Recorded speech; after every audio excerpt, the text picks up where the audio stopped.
This is Reverse Engineered, the podcast where we ask entrepreneurs and industry experts to break down the steps they took to take their company to the next level. If you're aspiring to learn something new and gain insight into how to grow yourself and your business, then you've come to the right place. Follow along as entrepreneurs share not only their successes, but the challenges they had to overcome to get where they are today. Hi everyone, my name is John Penland, and Reverse Engineered is brought to you by Kinsta, a premium managed hosting provider. In today's episode, I'm speaking with Scott Brinker, VP Platform Ecosystem at HubSpot and editor at chiefmartech.com. Scott, welcome to Reverse Engineered. Oh, great to be here with you, John. Yeah, Scott, we're thrilled you could hang out with us today. And to get us started, can you introduce yourself to our audience? Sure. So yeah, from your introduction, I do wear two hats. I'm the VP of Platform Ecosystem at HubSpot, where I help manage all of HubSpot's technology partnerships where other app platforms are building integrations to HubSpot. We're now up to, oh my goodness, nearly like 1,200 companies that have built these integrations. Before that, I was actually a co-founder, CTO of a SaaS startup myself called Ion Interactive. And then the other hat I wear is, for 15 years or so here, I've been, I don't know what you'd call it, an advocate, an armchair analyst of, the intersecting worlds of marketing and technology, MarTech.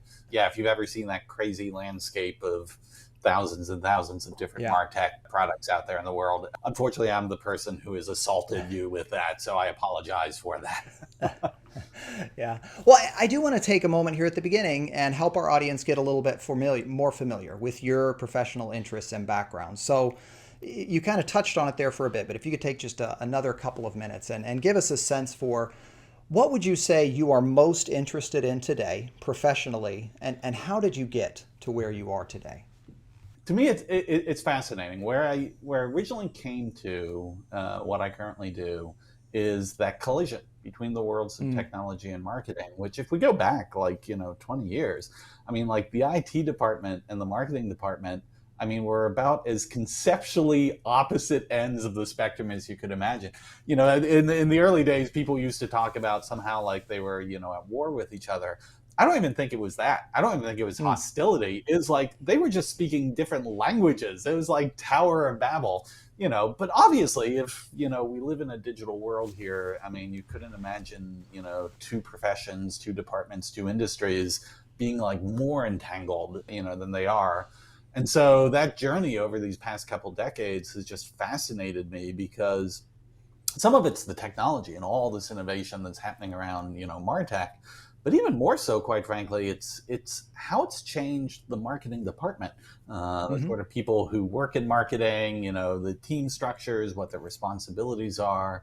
And so that's, I'd say, a lot of the journey. Yeah. And then where I kind of ended up at HubSpot is because of the fact that you have all this amazing technology innovation happening out there in the world, wonderful thing, but the single biggest challenge, marketing and revenue teams have, run into over the past decade is like, it's great. There's all these amazing tools out here, but I kind of need them to work together. And that's a mission that, I'm very passionate about. So I do that at HubSpot, but also just kind of an advocate for other companies who are helping to support that too.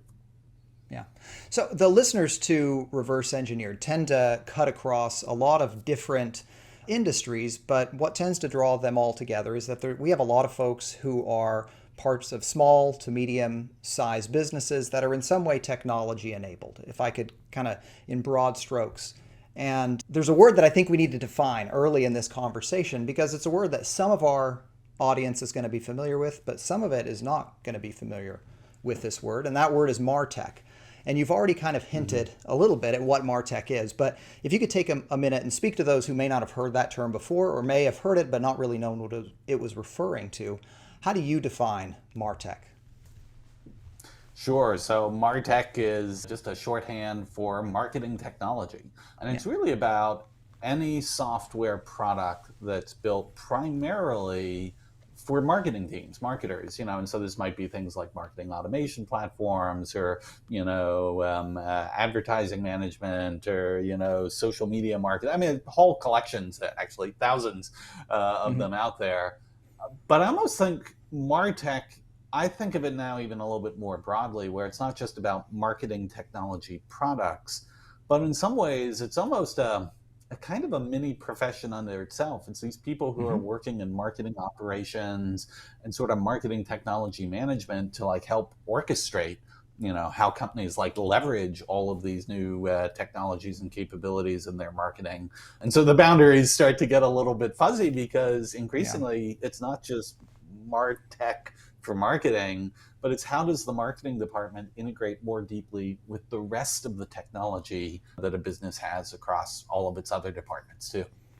Yeah. And it really can get very complicated because a lot of times you'll have a lot of the disciplines that MarTech needs to have a grasp of or mastery of. You'll see these same disciplines in other parts of the company, right? And so you might have developers in MarTech working on your website or your application, and then you've also got engineers over in your development department. And it can be really complicated, right? To figure out how do these different departments interact? Where does design live, right? Is design a product function? Is it a marketing function? It can get really complicated to think about how these different functions tie together. And if you could, kind of speaking to, again, our audience is going to be mostly small and medium-sized businesses who are technology enabled in some fashion. And I think there could be a tendency to try and silo marketing over here, technology over here. If you could speak to that, the individual in that business who still has this sort of linear thinking about, I have my marketers here and they're focused on creating content and running social media, and I've got my technology team over here and they build stuff, right? Speak to them a bit. Why do we need to start wrapping those two things together or finding ways to pull technology into that marketing skill set? Yeah, it's a great question. I think the best way to look at it is through the eyes of the customer. And sort of one of the models that, frequently in MarTech we think a lot about is this idea of the customer journey. Like, how do customers like discover us? But also, you set expectations, or they come to you with a set of expectations of like, okay, what are they going to be able to do on your website when they start interacting with you? Like if they're subscribing to your emails or they want to engage with a salesperson, like how seamless is that flow? Do you recognize who they are? Are you making sure that you're respecting their preferences? And as you start to go, and then, yeah, I mean, ideally you make a sale, they become a customer. What's his experience like then? When they have an issue, how does it, get resolved? You start to look at these things, they end up crossing so many different teams, so many different channels, technologies inside our company. But from the customer's perspective, right, they don't see any of that. Or Right. ideally, they don't want to see any of Right. that. They don't care about your org chart. They don't care about your tech stack. They just know, Right. like, hey, is this experience I'm having with this company good? Is it seamless, or is it awkward, or just Mm-hmm. not delivering what I wanted it to? And so I think that's why, while there's definitely specialties within different teams and different departments, the mission increasingly for companies who see themselves as digitally savvy is like, how do we make sure the whole is greater than the sum of its parts? Mm-hmm. Yeah. I'm curious how you first started to think about this coming together of marketing and technology, because I'm struck that you referenced in a prior answer that you've put together a giant map of marketing of MarTech solutions, and the first time you did that was way back in 2011, and that strikes me as being pretty far ahead of the curve in thinking about how technology and marketing were more and more working together. So I'm curious, was there an event or a situation that caused you to see something's different here? Technology needs to come in to the picture when we think about marketing, when we talk about marketing, when we plan and strategize. Was there some point or event? What got you thinking about MarTech in the first place, more than a decade ago, which I just wager is quite a few years before a lot of other folks started thinking about actually building organizations in a way to bring these two functions together? Yeah. So the work I was doing before I had started that SaaS startup was actually leading the tech group at a web development agency that would get hired by these Fortune 500 companies to help build out their, websites. And it was fascinating because we would get hired by the marketing department and their vision of how they wanted to engage with the world. But when it came down to the actual functionality that, they wanted the website to have, they didn't want to just be brochureware. It was then like, it became my team's mission to like go and work with their IT department because they didn't talk together, and like basically doing this like shuttle diplomacy to like, okay, well, how do these come together?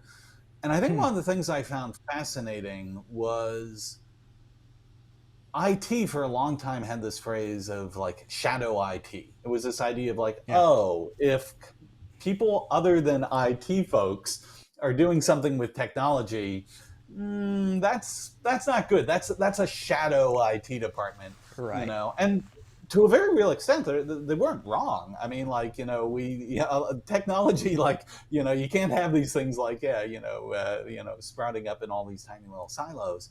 But it's interesting that the other side of the equation, and there was never really a phrase for it, but it was almost the exact opposite of that, which is shadow marketing, which is to say, when you have a set of technology that impacts the customer experience, that actually is a marketing thing. That is like, impacting your brand, how people feel about working with you, what they're going to say about you, whether they'll do business with you or, come back again, And so is this recognition that actually both sides needed to come together, that marketing needs to collaborate, with like professional IT and engineering leaders to be able to make sure that the things that are getting built and implemented, are solid, they're secure, they're compliant. But on the other side, like IT can't just build these things, off in their own silo either.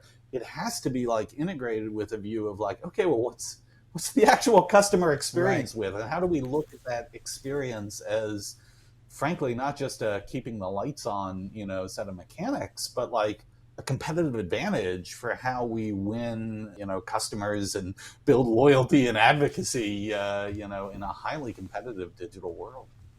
Beginning back in 2011, and I referenced this just a moment ago, you put together this map of marketing technologies, right? And back then, and I read the blog post, I think you were trying to convince somebody about the importance of investing in this space. I think, that, as I recall from the blog post, and there were like 150 technologies you identified. And then just earlier this year, you redid that map, and that number of technologies is up to 9,932. So just tremendous increase over the past decade plus in the number of MarTech solutions that are out in the market today. Do you think we're approaching sort of a market saturation in terms of the number of tools that are out there, or do you think we'll continue to see the proliferation of MarTech solutions into the future?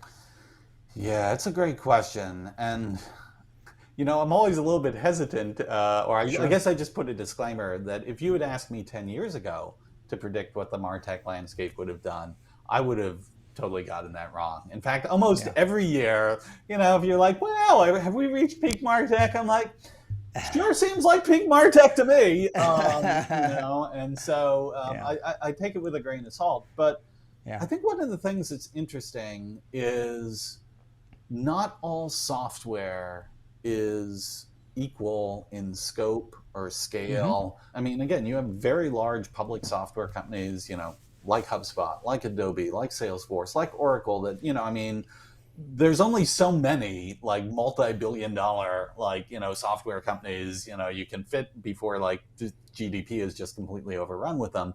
But what's interesting is while there's definitely that consolidation and there's like a relatively small set of companies that make it to the head of the tail, when you look out across the long tail of all these little specialized things, part of what we're seeing is just more and more of this atomization, of software. That, I mean, if you're using like a no-code tool, like a Bubble or an Airtable or something like this, I mean, even like now non-software engineers can create these kind of little mini specialized apps to do this thing or that, and if you take this across the whole software industry, I mean, what you've just got is like millions and millions of apps being developed. I mean, IDC, an analyst firm, had made the prediction that by the end of next year, there'll be like 500 million apps out in the cloud. Now, again, most of them will probably be these like one-off, custom things, but there'll still be a non-trivial number that, get packaged up or shared with others. And so I think we just have to accept that we're still living in a world where the total span of software is growing.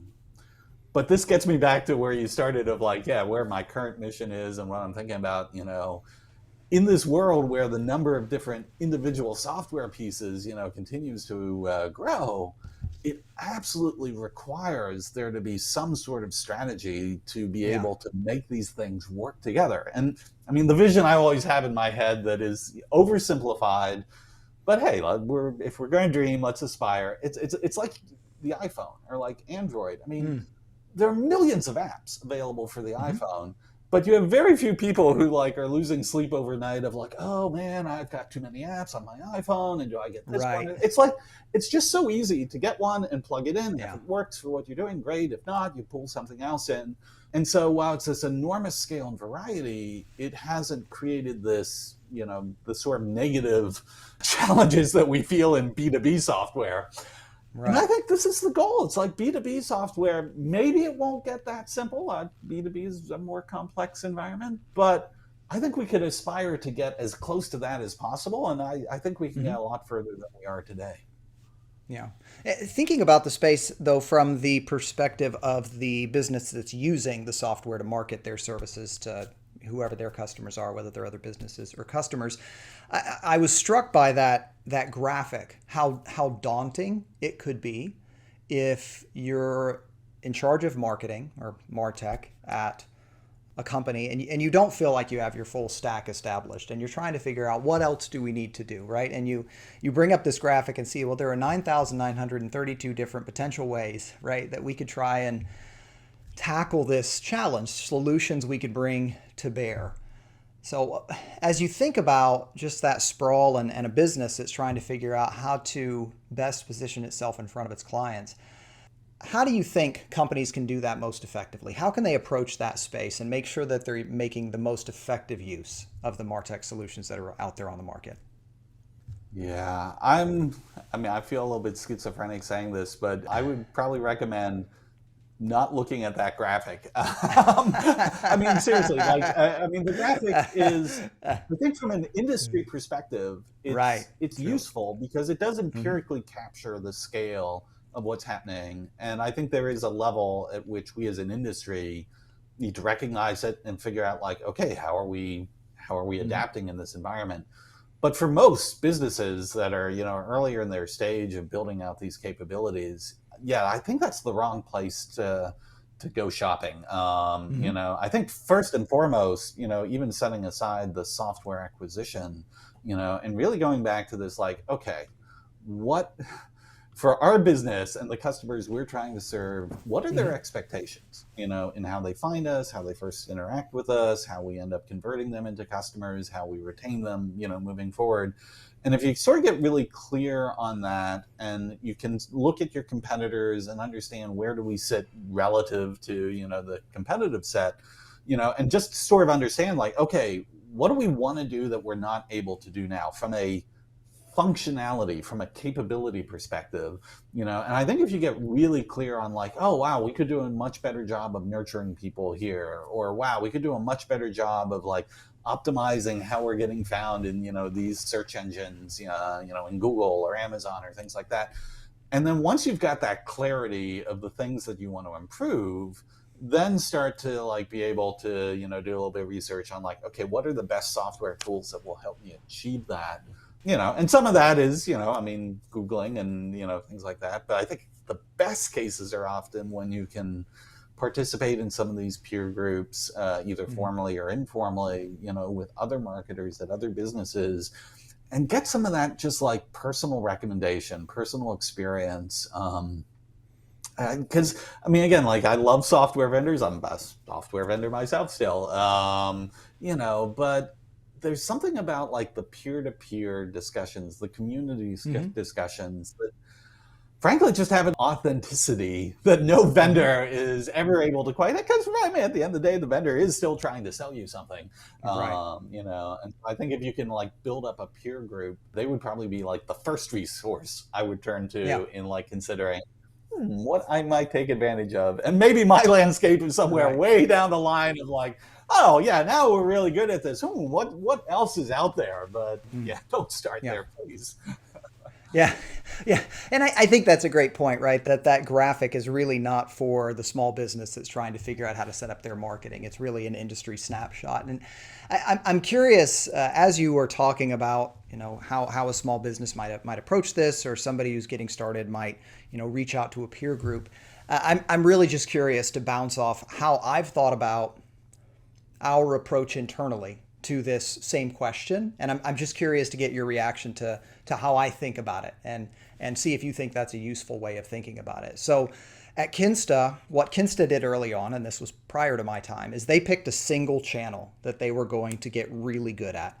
And that channel was content, right? And they said, we are going to be as good as anybody else in our space at producing content. SEO, organic search is where we're going to prioritize. And so they pushed out content, and they were like, we're going to have one conversion method, which is going to be the contact form on our website, which is going to feed into Intercom, and that's it, right? And so it was like content, contact form, and then we're communicating with folks via Intercom.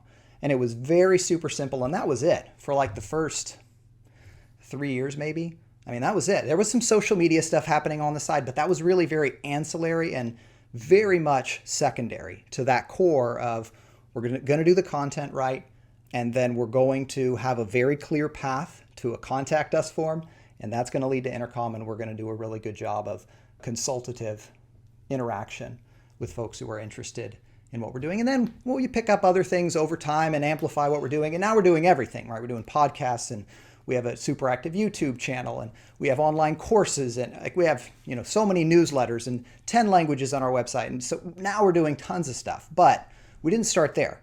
We started with one specific format, one specific path, one specific line between the person we're trying to reach and them becoming our customer, and just finding the tools that made that work. I love that. I mean, the number one challenge marketers face today is noise. It just, there is in every industry and every segment, it is just this massive, like there's no geographical boundaries on any of this stuff, no industry. It's just like noise. And so it is so hard to break through on any one particular thing, because you kind of need to really be excellent, at that thing you do. And so given that as a small business, there's only so many resources, so many hours in the day, I think picking one thing and being really excellent at that as a way to break through and win and build from there, and then layer things on afterwards, to me seems like, a much better strategy than the like, all right, well, we're going to do a dozen different things and we'll kind of do them all like pseudo mediocre. And then, we'll try. It's really hard to break through the noise with that, doing too many things at once strategy. Yeah, and I think it can be really scary as a business to look at what your competitors are doing. And you're looking at an established competitor, right, that has a marketing team of 10 or 15 people, and they're doing everything, right? They're on YouTube, and they have 15 different social media profiles, and they're doing blog content, and they're appearing on podcasts, and they have an ebook out, and a bunch of different lead capture magnet things going on. And you're sitting here going, how do we compete with that? And I think the answer is you really can't try. Right? Like if you're a brand new company, maybe you're a solopreneur or a small team, you can't try to compete with all of that. You have to pick one thing or two things, but you've got to focus and say, these are the things that we think matter most for our potential customers. These are the ways that we can get in front of them, taking into account the skills that we have on our team, the resources we have available. This is going to be our area of focus. And we're going to push all the rest of that stuff aside, and maybe someday we'll do it, but that's not core to what we're doing. This is what we're doing, right? Yep, 100% agree with that. And that's the great thing too now from the MarTech side is, whatever one thing you pick, again, because the upside of having like 10,000 MarTech tools out there is I guarantee for the one thing you pick, there are dozens of companies that are trying to come up with really innovative tools and technologies to help you be really great at that one thing. Right. And so, yeah, if you've got that focus, it then also becomes a really nice way to, like, you're not looking at that whole MarTech landscape. You're like looking at a very narrow subset of, like, what's sort of state of the art in this one thing I'm trying to do. And it's got a scope that you can get your head around. Mm-hmm. Yeah, absolutely. Something that you wrote actually way back in 2012, you wrote an article about how marketing software will never be like ERP, right? Like, and I'm struck just the fact that we have over 9,000 MarTech tools is a pretty clear vindication of that idea that you put forward back in 2011 or 2012, that marketing software would never be like ERP. But I'm curious if you could expand on that idea. Why do you think the MarTech space will not consolidate and stagnate, or stagnate might be too strong of a word, but be much more stable like the ERP market is? Why is that not going to happen? Yeah, wow. Thanks for bringing that up. I haven't thought about that article in quite some time. But yeah, I think to me the key of it is the variability in marketing. Basically with ERP, I mean, again, I'm oversimplifying a bit, but not too much, right? The goal is to essentially have a very controllable, very deterministic, supply chain. And even if you have options for contingencies, you're sort of also controlling what those contingencies are. And, okay, well, if this shuts down here, we'll take this alternate route. And, gets very complex. It's very sophisticated, but it's very deterministic.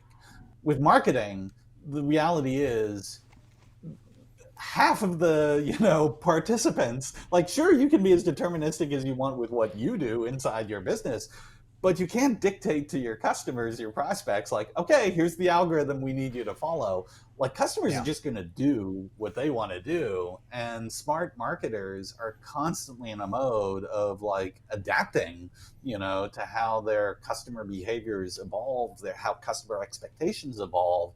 And as a result, because that whole domain in which you're working is evolving outside of your control, you have to take, like, your approach with the technology that you're using to do that, to be like, well, we need to adapt, and maybe there'll be a new tool that helps us adapt with this new thing this way, or maybe the old tool we had will also recognize this and up level their capability.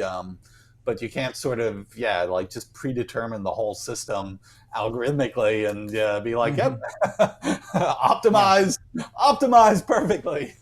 Right. Yeah. And I think the thing is, if you just look at, content strategies over the last, I would say 6-7 years. So before I was at Kinsta, I was a freelance writer. I was writing content for Kinsta and for some other blogs around the technology or software space.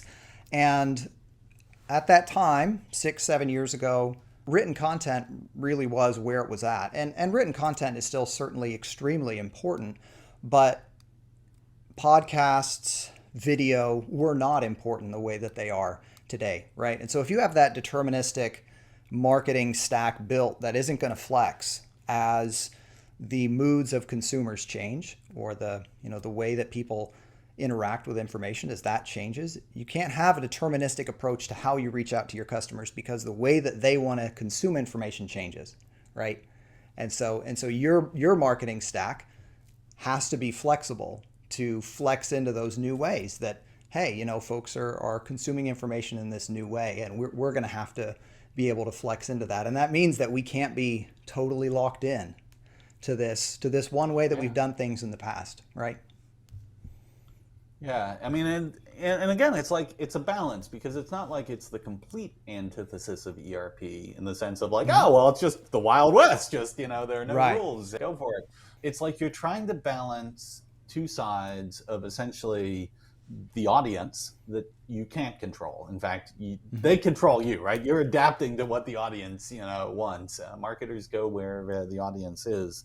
But at the same time, right, to be efficient and effective and do this at scale, you are looking to, like, operationalize internally, like, how you serve that ever adapting and shifting audience, and so this is why marketing operations and marketing technology is, like, a pretty big deal, is because there are some of that DNA of ERP, like from an optimization perspective, we're trying to bring into how we actually run marketing. But it's with that big asterisk that's very different than ERP of like, well, okay, yeah, what happens when all of a sudden Mark Zuckerberg says like, well, everybody, let's go to the metaverse. And you're like, wait, what? Right. Right.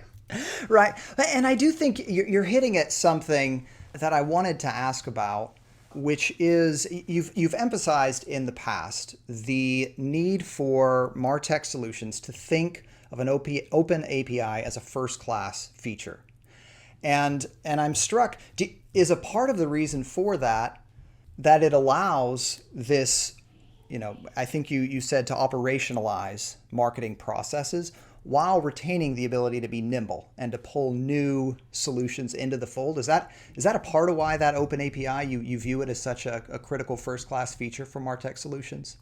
Yeah, I mean, absolutely. And I mean, part of it too is just, even I am in the camp of simplify your MarTech stack as much as you can. Like, simpler is better. There's like an Occam's razor.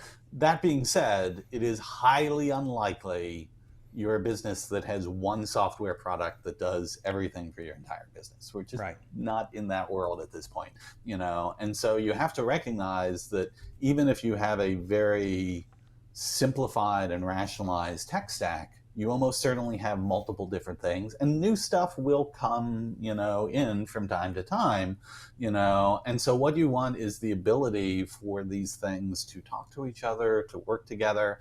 You want the ability for your business, as you get more and more sophisticated, you're not just doing things that are out of the box, from these products, but you start to like layer on little bits of custom things of like, okay, well, what can we do that's unique to our business, whether it's an internal process or an external customer experience, and to be able to put those things together. Again, you need to be able to access through an API, the foundational systems, that you're working with.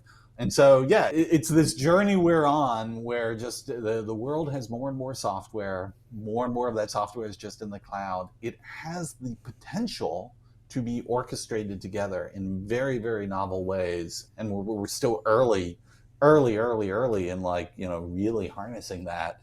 But to even get down that journey, yeah, the software you work with needs to at least have an API. Even if you personally aren't like, consuming that API, it might be that other products that you would have in your tech stack would consume that API to make those two things work together better. So I think it's a very important yardstick to measure vendors against when you're considering what products to adopt.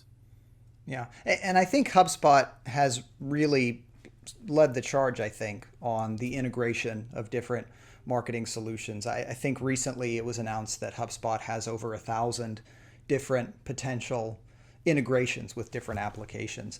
I'm curious why a company like HubSpot, well, maybe you are. Is HubSpot concerned about integrating with a different solution that has overlap, right? Is there concern that, hey, we're going to allow this integration and that's going to slowly cause the customer to shift to using that tool instead of our own, and that's not good for us in the long run?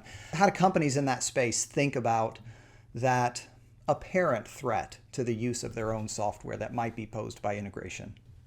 I mean, that's, by the way, it's a two-way threat, so like, yeah, HubSpot would be concerned about, folks in its ecosystem competing with HubSpot, but it goes the other direction too, where people in our ecosystem are concerned about HubSpot competing with them. This is kind of the nature of open platforms. There's going to be overlap. And I think one of the things that Dharmesh Shah, who's, the CTO, the co-founder of HubSpot, very early on, and this is what attracted me to joining HubSpot, felt very passionately like, let the customer decide. Like, let's not be in this business of playing games of like, oh, well, if we think you're competing with us in this place, we're going to exclude you from the marketplace, or we're going to like, shut down your API. It's just like, at the end of the day, the people you end up harming there are customers, and really in an ideal open ecosystem, first and foremost, like if you have the reputation of being the open platform that's not going to play games with other people, even when they're competing with you, that actually is a competitive advantage, because it helps assure customers that like, listen, if I go with HubSpot at the center of my stack, even if I have other things I want to use, because for whatever reason, like the particular functionality in that piece of HubSpot, I prefer something else, that I have that choice, that I can go and do that, and HubSpot's going to work great with it. I just feel like that puts everyone in a position where the focus is on what's best for the customer, and where there are overlaps, we'll compete, for the segment we think we can best serve. A partner who's competing in that will like have their strategy and their best segment, and some customers will choose one, some customers will choose another. But the fact that they're all participating in this common ecosystem, I think is actually a benefit to, first and foremost, the customer, but also, quite frankly, both HubSpot and the partner. We're making it easier for people to not get so stressed out about these choices. Yeah. Well, and I think you're right, though, because, let's say that I had developed a chat tool, right? So a tool that you could install on a website, and it would allow you to chat with folks visiting that website. And there's a lot of folks who have done that, and I believe that HubSpot has a built-in feature for that. But if I was using HubSpot, and if for some reason there was something about that feature that I wanted to be slightly differently, right? The fact that all of my existing marketing data is already in HubSpot. If there's another chat tool out there that integrates with HubSpot, I'm far more likely to consider that as opposed to one that doesn't, because this is where my data already is, right? So the relationship isn't just, hey, HubSpot's going to cannibalize all of the chat platforms that are out there. It actually works the other way as well, where if somebody wants something slightly differently, the fact that that other tool does integrate with HubSpot becomes a selling feature of that other tool, because now, I don't have to, I can keep my data where it is, and I can use this tool that has this little wrinkle in the functionality that I prefer in whatever fashion, so that I get my data where I want it, where it already exists, all my customer data and interactions and all of that stuff's there. But I can bring in this other tool, and I can even bring it in and try it out, and whatever data transfers during that process is still there, and I can go to another tool, right? So it really does enable almost, again, a nimbleness, a tinkering within the marketing team to say what works best for our potential clients, the folks we're trying to reach out to.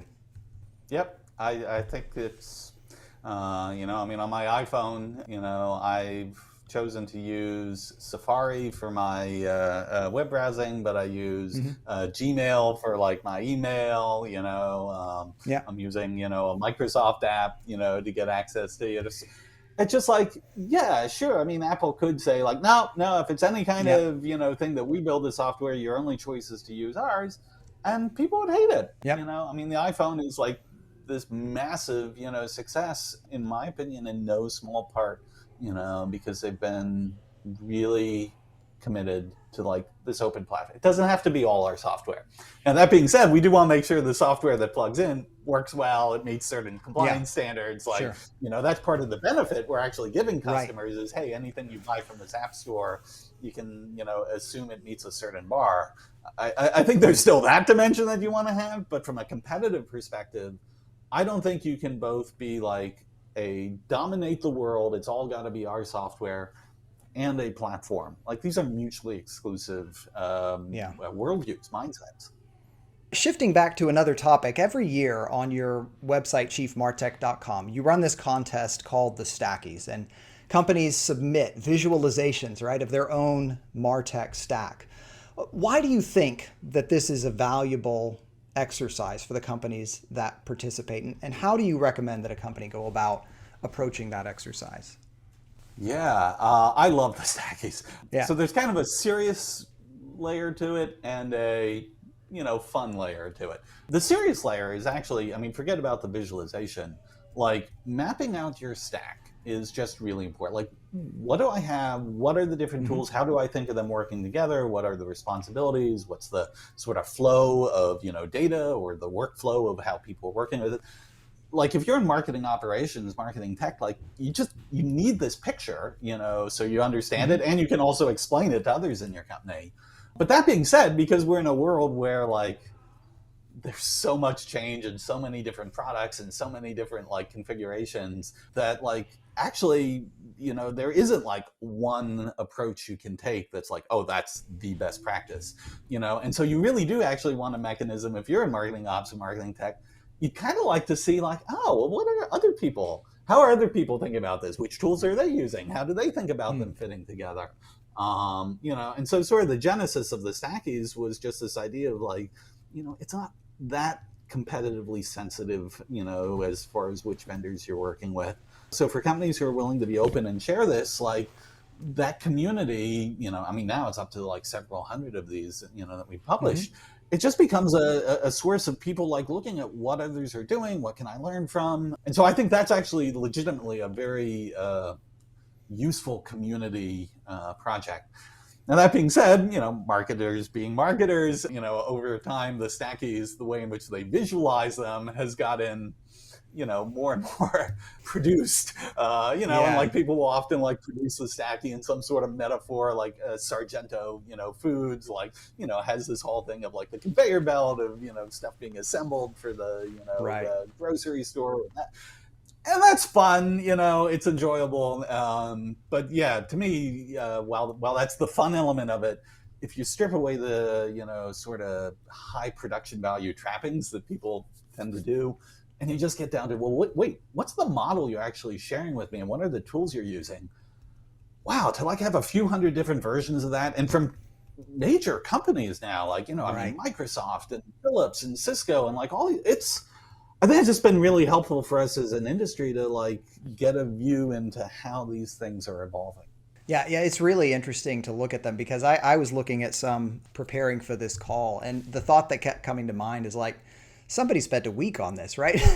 Like not just somebody figured out the flow and that may have been in some kind of a simple visualization or even just written down. But then a designer was put on task to pull this thing together, and they spent some time on this, and there were some meetings, right? Like I feel like I'm sitting there looking at these going, all right, who are they marketing to with this visualization? I guess I feel like this is some employer branding at work right here, where these folks are trying to say, hey, look, if you want to work in a marketing company or marketing team that knows what they're doing, hey, check us out. Like, look at this thing that we pulled together and how we operate and the tools we're using. So I almost feel as like some companies are using it as a marketing tool in and of itself, right, at this point? Absolutely. And I think it works both ways. I mean, certainly from a recruiting perspective, they also use it as a nice way to reward vendors. Like basically when, like a company like Cisco is recognizing which vendors they're using, that's a big endorsement for those vendors. But the other thing about it too is, I mean, I'll just be honest, marketing ops, marketing tech people, it's a tough job. It's not a job, quite frankly, that even until very recently got a lot of executive visibility. It was kind of like down in the, like boiler room of like, okay, well, we're actually the ones who like make all this stuff work. Because if we don't make it work, this fails, these leads don't get, it's disasters. So everybody knows when marketing ops isn't working, but when marketing ops is actually working perfectly, it almost becomes invisible of like, yeah, well, that stuff just magically happens.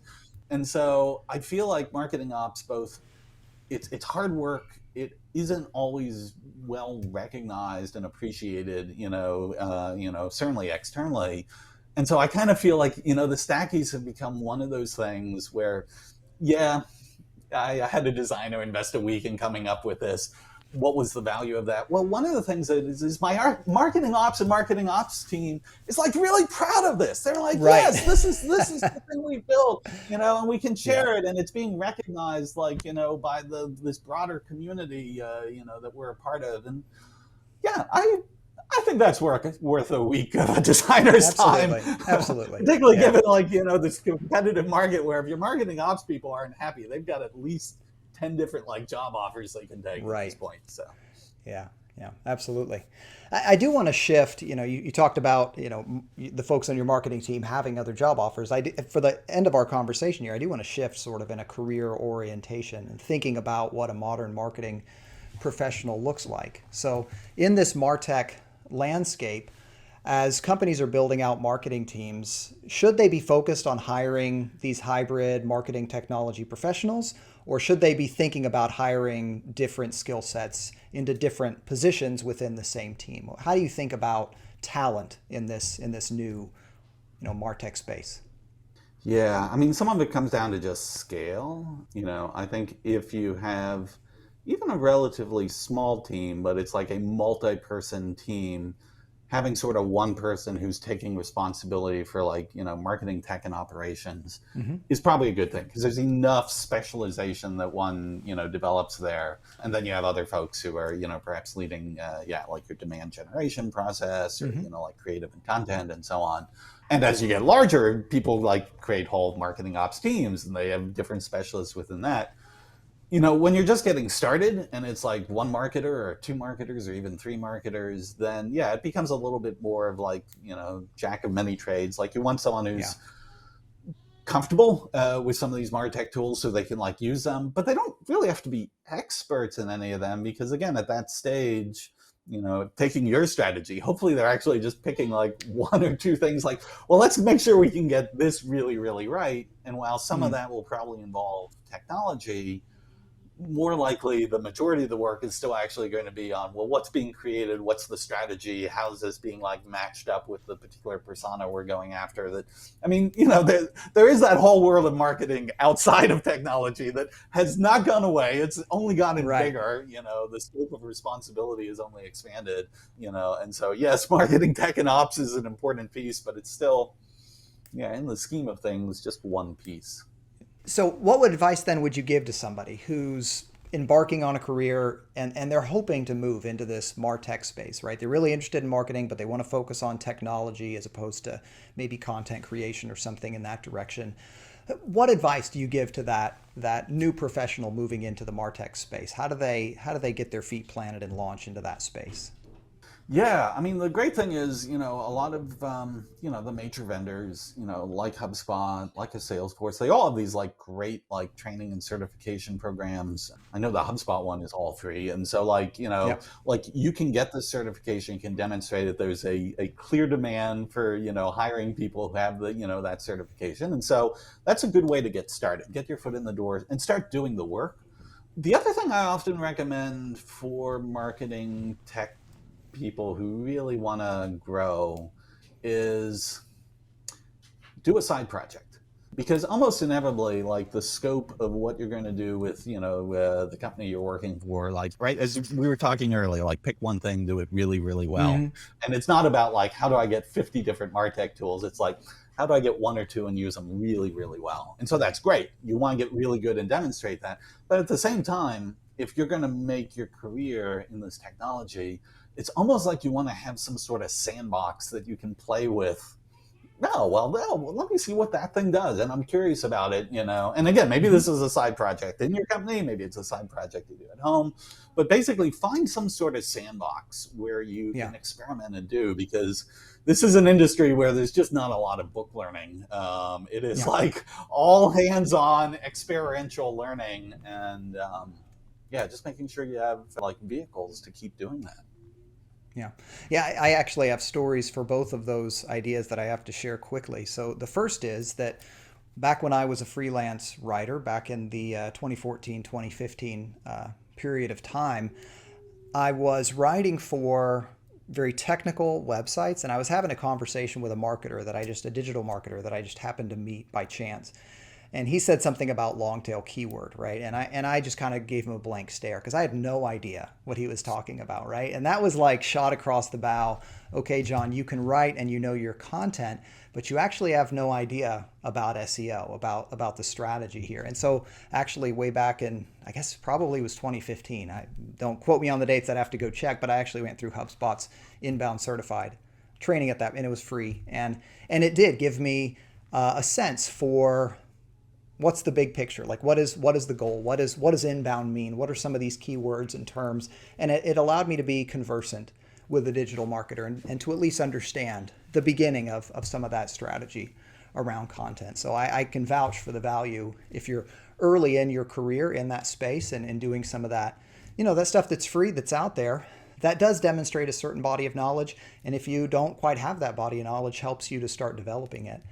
And then the second story I have to tell is again about HubSpot, which is our chief sales officer.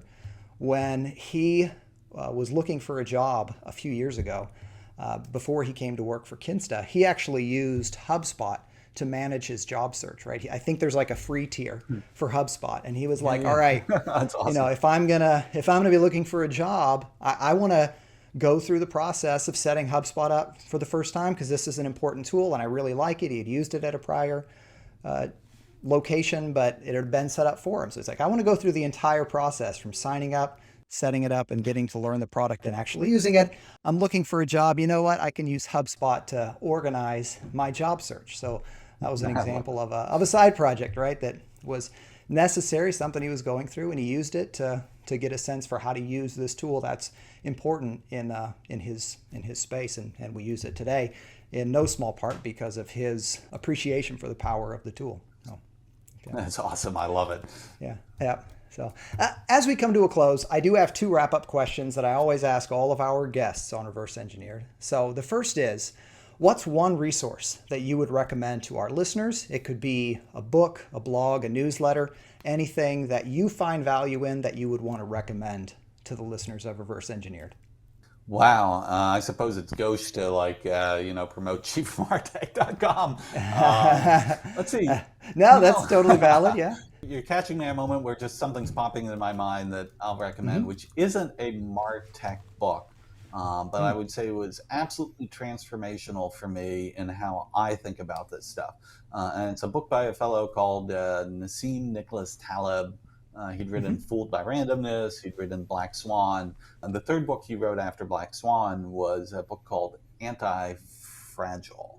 And it's basically this whole thing of fragile things break when change happens. Robust things don't break when, change happens. But what you really want is the stuff that's anti-fragile that actually gets stronger when changes and shocks, come to it. So it's a little bit wonky, but, to me, this is the vision of modern marketing tech and ops in particular. It's how do you create these both strategic and technical approaches that actually allow you to get stronger with a world that is just going through tremendous change and disruption? All right, so we'll make sure that recommendation makes it into the show notes. And then last question for you, Scott, where can people learn more about HubSpot or about the work you're doing, and how can they connect with you? Yeah, so HubSpot.com, and actually out of the menu in the software, you can make your way to our app marketplace, which is the 1,100 some odd partners we have there now doing great stuff. And then, of course, chiefmartech.com for the stuff I do on the MarTech side. And just at Chief MarTech on Twitter or LinkedIn, feel free to just reach out. Happy to chat with people. All right. Great deal. Well, Scott, thank you so much for hanging out with me today on Reverse Engineered. Hey, thanks for having me. Have a great rest of your day. Yeah. And thank you to our listeners. That's all for today's podcast. You can access the episode show notes at kinsta.com/podcast. That's KINSTA.com/podcast. If you enjoyed this episode, don't forget to subscribe to Reverse Engineered and leave us a review on Apple Podcasts or the platform you're listening on right now. See you next time. Thanks for joining us on this episode of Reverse Engineered, the podcast on all things business and tech. Reverse Engineered is brought to you by Kinsta. Kinsta's premium WordPress hosting can speed up your website by up to 200%. And you'll get 24/7 support from our expert WordPress engineers. Let us show you the Kinsta difference at kinsta.com.